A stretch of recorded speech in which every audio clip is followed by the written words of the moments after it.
Double événement pour Gentil au SPACE 2014. Le constructeur lance officiellement la commercialisation de son robot d'alimentation Automatic Feeding et parallèlement, son premier client met en place ce fameux premier robot. Cet éleveur, il s'appelle Cédric Nizan. Il est basé à Mordel en Ille-et-Vilaine.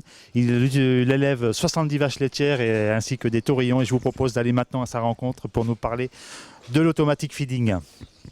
Cédric Nizan, vous êtes le premier éleveur à être équipé du Gentil Automatic Feeding. Est-ce que ça marche ce robot? Oui, ça marche. Oui, on arrive aujourd'hui à un produit qui a trouvé un peu de fiabilité et donc ça devient un produit intéressant. Alors quel est le principe du fonctionnement de ce robot d'alimentation? Le principe c'est d'avoir une chaîne d'alimentation qui fait les mélanges et qui les distribue sur les bâtiments. Donc la partie fourrage est stockée dans des cellules. Donc on adapte le nombre de cellules aux besoins des éleveurs en fonction de s'ils veulent mettre du maïs en silage, des fourrages grossiers comme l'enrubanage, paille, foin, ensilage d'herbe. Donc en termes de diversité d'ingrédients, on va dire, vous pouvez mettre tout ce que vous voulez? Ouais, voilà, tout à fait. Ouais. On peut équiper l'installation en fonction des fourrages que veut distribuer l'éleveur. Un des critères également qui était très important pour nous, c'était d'avoir un outil modulable et qui puisse s'adapter à tous les bâtiments existants. Donc c'est pour ça qu'on a dans cette installation la partie fixe qui prépare la ration. Donc on peut parler d'une fabrication d'aliments à la ferme, donc à partir de tous les fourrages disponibles.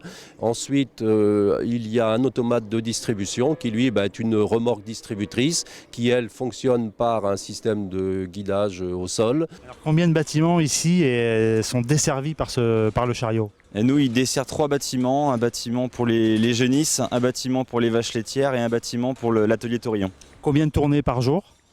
Sur les génisses et les taurillons, on fait un tour d'alimentation par jour. Et sur les vaches laitières, en fonction des saisons, ça peut être 3, 4, 5 distributions. Il y a aujourd'hui sur le marché plusieurs systèmes de robots qui se développent. Quel était, votre cahier des charges, votre idée du système d'alimentation? La difficulté dans notre métier, c'est de travailler sur des fourrages qui sont difficiles, qui sont longs, qu'ils peuvent être courts, ils peuvent être humides, ils peuvent être secs. Donc on ne sait jamais au départ ce que l'on va trouver quand on cherche à distribuer, démêler, couper une balle de fourrage. Est-ce que le robot vous permet de multiplier à l'infini, on va dire, le nombre de rations et de vous adapter au plus près aux besoins de vos différents lots d'animaux? Ouais, tout à fait. Avec la chaîne d'alimentation, le point fort, c'est qu'on peut faire des lots d'animaux beaucoup plus importants. Et du coup, la chaîne d'alimentation permet d'adapter les besoins en fonction des âges des animaux, des performances qu'on veut avoir. Chose qu'on ne faisait pas auparavant avec un autre tracteur et notre bol mélangeur, sinon on aurait passé la matinée à faire tous ces mélanges. Quel était, en fait, avant l'arrivée de ce robot, votre système de distribution des fourrages? Avant, on travaillait du coup avec un tracteur chargeur, plus un bol et un tracteur. Avec le bol, on incorporait déjà des fourrages grossiers pour l'alimentation des animaux. Vous avez un nouveau système d'alimentation. Est-ce que par ailleurs, vous avez fait l'économie d'un tracteur ou d'une machine de votre ancien système? Oui, avec la chaîne d'alimentation, il y a besoin seulement d'un tracteur chargeur pour le quotidien. Vous avez une très grosse économie d'énergie sur ce genre de produit, puisque dans l'exploitation où on est, donc on a environ 170 bêtes à nourrir, que ce soit des vaches laitières, des génisses et des taurillons. Donc on est capable de faire tous ces lots-là, de s'adapter même à plusieurs lots de vaches laitières. Et pour vous donner un ordre d'idée, aussi, la consommation électrique aujourd'hui pour faire toute cette distribution-là, donc elle est de 20 centimes à la tonne de fourrage distribué quand il n'y a pas de coupe et à 30 centimes quand on coupe de l'enrubanage. En termes de capacité, ce robot, il s'adresse à quelle catégorie d'élevage? Combien d'animaux? Combien de litres de lait? Disons combien de litres de lait? On pense aujourd'hui qu'à partir d'une exploitation qui fait 600 800 000 litres de lait, l'installation va devenir rentable. Alors en termes de temps de travail, est-ce que vous êtes capable de dire ce qui a changé en nombre d'heures de travail quotidiennes attachées à la distribution?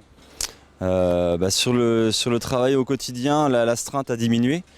Auparavant, on passait entre 1h30 et 1h15 de travail. Aujourd'hui, au quotidien, ça va être 20 minutes, une demi-heure en fonction des remplissages des cellules. D'un point de vue de la surveillance, vous avez une confiance totale, vous avez un système d'alerte en cas de dysfonctionnement? Bah oui, on a un suivi sur le logiciel pour pouvoir faire des bilans à la journée ou des bilans sur un mois, une semaine en fonction des ateliers. Est-ce que vous avez le moyen à distance d'avoir une surveillance ou une alerte? Bah tout à fait, parce que le système est connecté à Internet et du coup il suffit d'avoir une connexion Internet à distance sur smartphone ou sur portable et facilement on peut prendre la main du logiciel.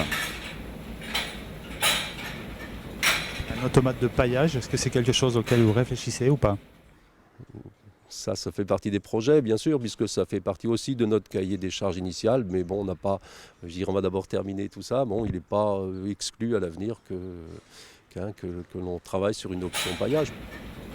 Demain la pailleuse, après-demain le robot de traite et après-demain la belle vie? Non, il y a toujours un suivi quand même du troupeau. On ne peut pas dire, voilà, on laisse tout faire et on ne suit rien. C'est important d'avoir le regard de l'éleveur, l'œil de l'éleveur qui suit son troupeau au quotidien. On ne peut pas laisser les machines faire tout seul. Très bien, Cédric Nizan, je vous remercie. Ouais, merci.